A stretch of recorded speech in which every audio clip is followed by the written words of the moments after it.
Suman TV ప్రేక్షకులందరికీ నమస్కారం. ఈరోజు నేను రమ్మగారు రథసప్తమి స్పెషల్ పాయసన్నం మీ అందరికీ చేసి చూపిస్తున్నామండి. ఎప్పుడు మనం వీడియోల రూపంలో రథసప్తమికి ఎలా ఉండాలి, ఏం చేయాలి, పూజా విధానం ఇవన్నీ మాట్లాడుకుంటూ ఉంటాం కదా. ముఖ్యంగా పాయసన్నం అది డైరెక్ట్గా చేసి చూపిస్తున్నా. నమస్తే రమ్మగారు. నమస్తే జయ. మొత్తం రెడీ చేసినట్టున్నారు కుంపటితో సహా. అంటే మామూలుగా దాల్ పెడతాము, ఇలా మన బాల్కనీలో మాడాల మీద దాల్ పెట్టి కింద వాళ్ళు గోల్ చేస్తారు. కుంపటి సేఫ్ అని కుంపట్లో పెట్టుకుంటాం. ఇదిగో మన కుంపటి సిద్ధంగా ఉంది. ఓకే అండి. ఈ కుంపట్లో ఏం చేద్దామంటే మంచి పర్ఫెక్ట్ ఆవు పిడకలు ఉన్నాయి మన దగ్గర. ఓకే, వీటిని పేర్చేద్దాం. మొదట కుంపటి వెలిగించుకుని చేయటం మామూలుగా నేను ఎప్పుడు చేసేదే. నేనేం చేస్తున్నానంటే శాస్త్రానికి 2-3 ఆవు పిడకలు పెట్టి కొంచెం ముందుకు కింద బొగ్గులు పోసేసుకుంటున్నాను. సరే, ఇవాళ మనం వీడియో కోసం చేస్తాం కాబట్టి పూర్తి పిడకలు ఇంటి దగ్గర అట్లా చేస్తాం, ఊర్లో అట్లా చేసేవాళ్ళం. చిన్న చిన్న ముక్కలు చేస్తే మనకి ఏంటంటే చకచక ఇది. రథసప్తమి స్పెషల్ ఇది కదా రమ్మగారు. మీ కింద ఒక పెద్దది పెట్టి అది పెట్టు, చిన్న చిన్నవి పెట్టి మనకి అంటుకుంటాయి. చాలా ఇంకొకటి 2 చిన్న చిన్న ఈ గ్యాపులు పూర్తి చేస్తే కొంచెం కర్పూరం పెట్టి వెలిగించుకోవచ్చు. మామూలుగా ఇది వరకు దేవుడు ఇది కాకుండా పాయసం కాకుండా మనం ఇంకేదైనా చేయదలుచుకున్నాం అనుకో, ఏ పాలో కాచుకుంటాము దానికి కింద నుంచి కొబ్బరి పీచు గానీ ఇక్కడ ఒక గ్యాప్ ఉంటుంది కుంపటికి ఇది కదా, కొబ్బరి పీచు అంటించి ఇక్కడ పెడితే నిదానంగా మంట పైకి వచ్చి అవన్నీ అంటుకుంటాయి అనమాట. బొగ్గులు కానీ వేస్తే న్యూస్ పేపర్లు కూడా పెట్టేసేయచ్చు. మనం ఇది దేవుడి వ్యవహారం చేయబోతాం కాబట్టి కొంచెం కర్పూరాన్ని అటు ఇటు 4 బిళ్ళలు సర్దేసి ఇక్కడ 2-3 బిళ్ళలు వేసుకోవటం. తర్వాత ఏం చేయాలంటే ఇంక చాలు, ఇది అంటుకోవటానికి వీలుగా ఒక చిన్న గూడు లాంటిది కట్టాలన్నమాట. కట్టేస్తే మనకి గాలికి అవునవును అంటుకోవాలి కదా. కుంపటి రాసుకుని లోపల మనం కొంచెం ముగ్గేసుకుని చిక్కుడుకాయలు రథం చేసుకుని కుంపటి కాగా ఇది టైం తీసుకుంటుందండి. ఇది అంటుకోవాలి, మనకి పాయసం ఉడకాలి, ఉన్నాయి కదా. ఈ లోపల మనం మిగిలిన పనులు చేసుకోవచ్చు. అలాగే రమ్మగారు, ఒక్కసారి రథసప్తమి స్పెషల్ ఒక్కసారి. రథసప్తమికి సూర్యారాధనలో భాగంగా ఈ రోజున పూర్తిగా ఉత్తరం వైపుకి వాలిపోతాడు సూర్యుడు. అన్ని డిగ్రీలు వచ్చేస్తాడు అనమాట. ఇవాళ నుంచి నడక చాలా స్పీడ్ ఎక్కుతుంది. ఎప్పటికే మనకి ఎండ వచ్చేస్తుంది. అవును, ఇంకా బాగా ఎండలు ఎరిగిపోతాయి.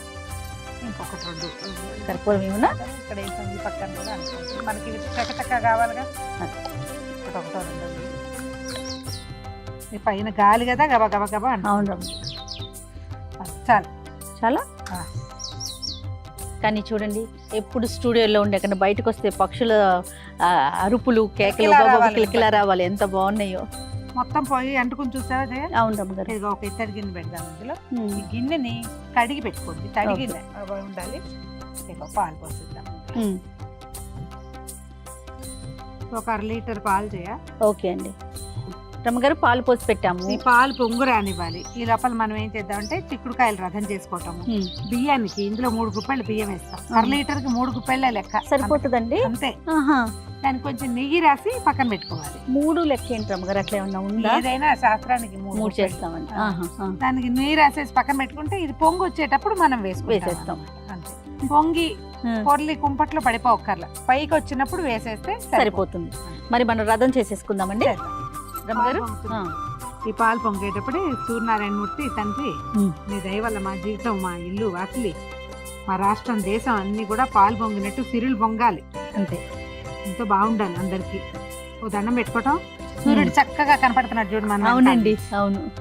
ఓపెన్ ఎయిర్ చేయటం మంచి సరదాగా ఉంటుంది. బాగుంది. కొంచెం టఫ్ గా ఉంటుంది. నిదానంగా పొంగుతుంది. ఇంత గాలి లేకపోతే ఈ పాటికి అయిపోయింది. ఇప్పుడు గాలి ఎక్కువ అయ్యేసరికి స్టవ్ మీద అయితే మొత్తం ఇలా బళ్ళమని వచ్చేస్తుంది. కుంపటి నిదానంగా వస్తుంది కదా, తాపిగా లేదు, కొంచెం స్లో మోషన్ లో వస్తుంది, సినిమాటిక్ గా. వేసేనా గారు? 1. మళ్ళా 2వ పొంగు రానిచ్చి 2వ వేస్తాం. స్టవ్ మీద అయితే కుంపటి కాబట్టి అంత రాకపోవచ్చు, అందుకని వేసేస్తాం.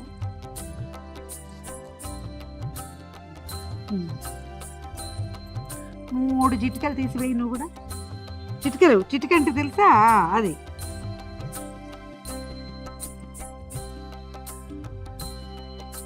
దీని మీద మూత పెట్టి తాపీగా నిదానంగా ఉడకనిద్దాము. ఈ లోపల మనం పూజ ఏర్పాటు చేసుకుంటాం. అలానే రమ్మగారు. బియ్యం అన్నం ఉడికిపోయింది చేయాలి అనిపిస్తుందా? అవునండి. దగ్గరకు వచ్చేసింది కదా, మెతుకు ఉడికిపోయినాక ఏమైనా చూడు మన మామూలు పరమాన్నానికి బాగా చిమడు ఉడికిపోతుంది అన్నం. అవును చూడండి, రసప్తం పాయసం మాత్రం ఒక రవ్వ బిరుసు ఉంటుంది. పూర్తి పాలతోటి ఉడికే అన్నము టైం పడుతుంది. అవును, కొంచెం తడి ఉండగానే బెల్లం వేసేద్దాము. ఒక 3 గుప్పెళ్ళు అన్నం వేసాం, బియ్యం వేసాం కదా. అవును, 3-4 గుప్పెళ్ళు అయినా వేసుకోవాలి బెల్లం. అవును, కొంచెం ఎక్కువ వేయాలి కదా. వేసేస్తాం. వేసేయండి. మామూలుగా మనం కరగబెట్టి వేసుకుంటున్నాం. కొంచెం మంచి బెల్లం చూసుకుని వేసుకుంటే ఇది విరిగిపోకుండా ఉంటుంది. అవును, ఒక్కసారి పైకి కిందకి కలిపేసి ఒక 4 నిమిషాల పాటు ఉండనిస్తే అదే నిదానంగా కలిసిపోతుంది. కలిపేద్దాం. పాయసం పూర్తిగా పక్కమైంది. నెయ్యి ఉంది చూడు, కొంచెం అందుకు కొద్దిగా నెయ్యి వేద్దాం జయ. ఇందులో మనం ఏలకొళ్ళు అవేమి వేయం కదా, నెయ్యే పొయ్యి మీద ఉండగా వేయటం, మళ్ళీ దింపాక మళ్ళీ ఒక నెయ్యి తొక్కేసి చూపించాం. ఈ లోపల మనం చిక్కుడుకాయలు రథం చేసుకున్నామా. అట్లనేనండి, 7 గుర్రాలు సూర్యుడికి, అందుకని 7 చిక్కుడుకాయలు సమాన సైజులో 2 మొదటి పుల్లలు మనకి కావాలి. మనకి 4 కావాలి రథం కోసం అండి. ఇవి పూచిక పుల్లలు చేయ, టూత్పిక్స్ తోటి కూడా చేసుకోవచ్చు. అవి ఈవెన్ సైజులో కూడా ఉంటాయి. గుచ్చటం కాయలు. ఇప్పుడు వీటి కూడా ఇది ఎటు పెట్టామో దీన్ని కూడా అట్టే పెట్టుకోవాలన్నమాట. గింజలోకి గుచ్చితే గట్టిగా ఉంటాయి. అవును, కండలో కాకర. ఇది రథం అంటే రథం షేప్ లో ఏం చెయ్యం. శాస్త్రానికి ఈ చిక్కుడుకాయల రథాన్ని చేస్తాం అన్నమాట. 7కి లెక్కేంటి రమ్మగారు? 7 గుర్రాలు, ఆయన గుర్రాలని. సప్తాశ్వరథమారూఢం ప్రచండం కశ్యపాత్మజం అని చెప్తారు. ఇగో ఇలా దీని మీద నుంచి ఇటు 2 పుల్లలు వచ్చి ఇలా నిల్చుంటుంది. రథం లాగానే ఇంచుమించుగా అదే షేప్ లో వస్తుంది. అది మనం ఉంచోటం కోసమే. ఊరికే శాస్త్రానికి చేసేది కానీ అంతకంటే పెద్ద విశేషమైన వ్యవహారం ఏమి ఉండదు ఇందులో. కాయ గట్టిగా ఉంటే ఈజీగా దిగిపోతుంది. లేకపోతే కొంచెం సతాయిస్తుంది. పుల్లలు కొంచెం సరిగ్గా అడ్జస్ట్ చేసుకోవాలి. ఈ 3 ఇలా రథం గోపురం లాగా వస్తుంది. అదే అంతే. ఇంకా ఇందులో ఏవో పరమాద్భుతాలు ఏమీ ఉండవు. అద్భుతంగా చేసే ప్రక్రియ ఇది ప్రక్రియ కాదు. రెండోది ఏంటంటే ఇది ఒక విధానం ప్రకారం మనం ఆయన్ని ఇక్కడ కూర్చోబెట్టాం. ఈ కింద ఏదైనా ఎత్తుగా పెట్టుకుంటే కరెక్ట్ గా కూర్చుంటుంది అన్నమాట. మన దగ్గర సూర్య ప్రతిమ ఏదైనా ఉంటే పెట్టుకుంటాం చేయ. చాలా సాధారణంగా ఎవరి దగ్గర సూర్యుడి ప్రతిమలు అవి ఉండవు. అవును, మనం ఈ చిక్కుడుకాయల రథమే నీకు చేత వచ్చినా చేత రాకపోయినా ఎలా ఉన్నా సరే ఇదే మన రథం అంతే. దీని మీదకే మనము ఇప్పుడు ఇక్కడే ఉన్నాడు కదా, మన వెనకాలే సూర్యుడు ఉన్నాడు. ఆ వెనకాలన్న సూర్యనారాయణ మూర్తిని ఈ చిక్కుడుకాయల రథం మీదకి ఆహ్వానిస్తాం. ఇక్కడికి రానైనా అని చెప్పి చక్కగా దీన్ని అలంకరించుకోవటమే రథాన్ని. ఇంకా పువ్వులు పెట్టి పువ్వులతోటి ఏం చేసినా చెయ్యొచ్చు. మనం బ్యూటిఫికేషన్ కోసం చేయట్లేదు, జస్ట్ విధానం చెప్పుకుంటున్నాం అంతే. మనం ఏదైనా అలంకారాలు చేసి అలా వీడియోలు తీసేటప్పుడు మనం ఏటా చేసినా చేయకపోయినా బోల్డ్ అని వేషాలు వేస్తాం. అవేం వేయట్లేదు ఇప్పుడు. మనం ఒక చిన్న పసుపు వినాయకుడిని కనుక చేసి పెట్టుకుంటే, అంటే ఏది ప్రతిమా విశేషం లేదని మనకు ఇది లేకుండా పసుపు తోటి ఒక చిన్న వినాయకుడిని చేసుకుంటే, గౌరీదేవిని కానీ చేస్తే సరిపోతుంది. మన దగ్గర ఈ అరసవెల్లి సూర్యనారాయణ మూర్తిది ఏదైనా ప్రతిమా విశేషం అలా ఉన్నాయనుకో అవి కూడా పెట్టుకోవచ్చు. తర్వాత ఈ కోణార్క సూర్యుడు అలా ఉంటాడు మన దగ్గర, కొంతమంది ఇళ్లలో ఉంటాడు కదా. అవునండి, అప్పుడు కూడా పెట్టుకోవచ్చు. చిన్న గౌరీ అదే ఇప్పుడు హరిద్రాబింబంలోనే అంటే పసుపు ముద్దకే మనం సూర్యుడిని పిలుస్తాం అన్నమాట. అందులోకి దీపానికి కూడా చిన్న అలంకారం చేద్దాము. మనం ఇట్లా వాకిట్లో చేసుకునేటప్పుడు నిలువు ఒత్తి కనుక వేస్తే ఇట్లా ఇది కొండెక్కకుండా ఉంటుంది. పక్కకు పెట్టిన ఒత్తి పడిపోతుంది, అంటే వెళ్ళిపోవచ్చు, కానీ గాలికి నిలువు ఒత్తి నుంచుంటుంది అనమాట. ఎంత గాలి వస్తుందో చూడు. ఆదిత్య హృదయం కానీ, నవారి స్తోత్రం కానీ, సూర్యమండల స్తోత్రం కానీ ఏది చదువుకుంటే అది చదువుకోవటం. ఓకే, ఆగట్లేదయ్యా. ఏదో దీపారాధన సూర్యుడికి కొన్ని పుష్పాలు,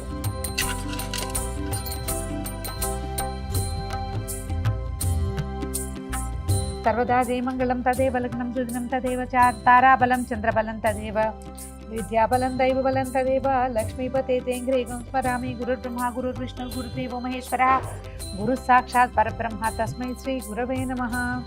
లాభస్తేషాం జయస్తేషాం కుతస్తేషాం పరాభవః ఏషాం ఇందీవరస్యామో హృదయస్థో జనార్దనః. సర్వమంగళమాంగళ్యే శివే సర్వార్థసాధికే శరణ్యే త్రయంబకే గౌరీ నారాయణి నమోస్తుతే. శ్రీలక్ష్మీ నారాయణాభ్యాం నమః ఉమామహేశ్వరాభ్యాం నమః. సప్తమ్యాం రథసప్తమి నామ పుణ్యతిథౌ భృగువాసరే శుభనక్షత్రే శుభయోగే శుభకరణ ఏవం గుణవిశేషణ విశిష్టాయాం అస్మాకం సహకుటుంబానాం క్షేమస్థైర్యధైర్య విజయాభయారోగ్య ఐశ్వర్యాభివృద్ధ్యర్థం ధర్మార్థకామోక్ష చతుర్విధ ఫలపురుషార్థ సిద్ధ్యర్థం శ్రీ సూర్యనారాయణ దేవతాముద్దిశ్య శ్రీ సూర్యనారాయణ దేవతా ప్రీత్యర్థం రథసప్తమి పూజాంగ అహం కరిష్యే.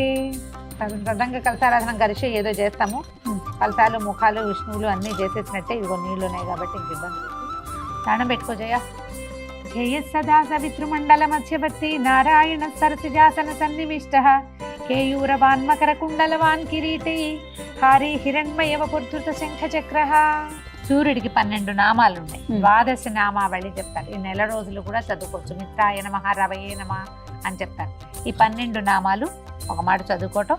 తర్వాత ఇప్పుడు మనం పాయసం పక్కన దగ్గర పెట్టుకున్నాం కదా. అవునండి. దీన్ని మనకి చిక్కుడాకులు కనుక దొరికితే ఒక పళ్ళెంలో చిక్కుడాకులు పరిచి అందులో పెట్టుకోవటమా?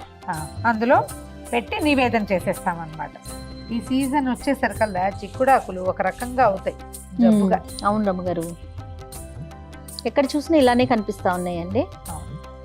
5 ఆకుల్లో పెడతాం జయ, 7 ఆకుల్లో పెట్టుకుంటాము అట్లా అన్నమాట.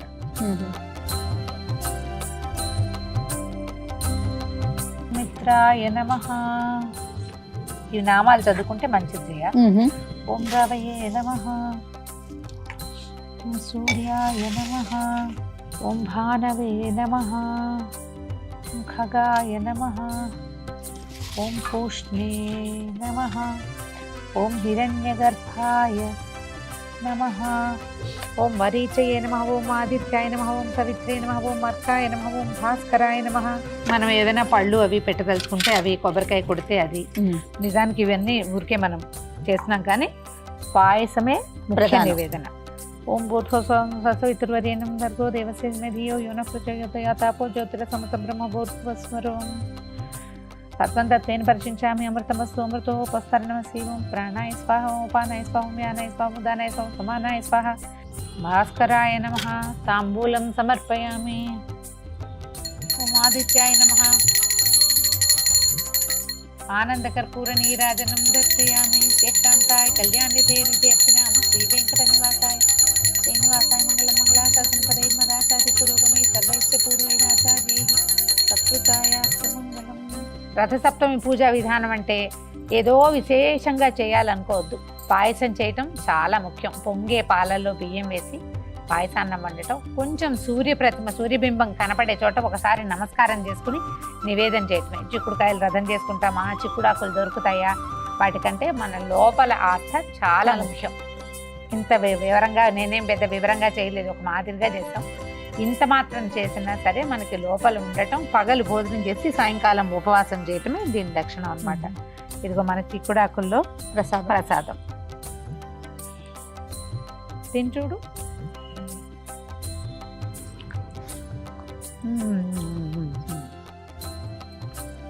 కుంపట్లో చేసిన ప్రసాదం. ఈ మాఘమాసం అంతా ఏమీ చేయలేకపోయినా స్నానం చేసి సూర్యుడికి దండం పెట్టుకోండి. అలాగే నమ్మకం.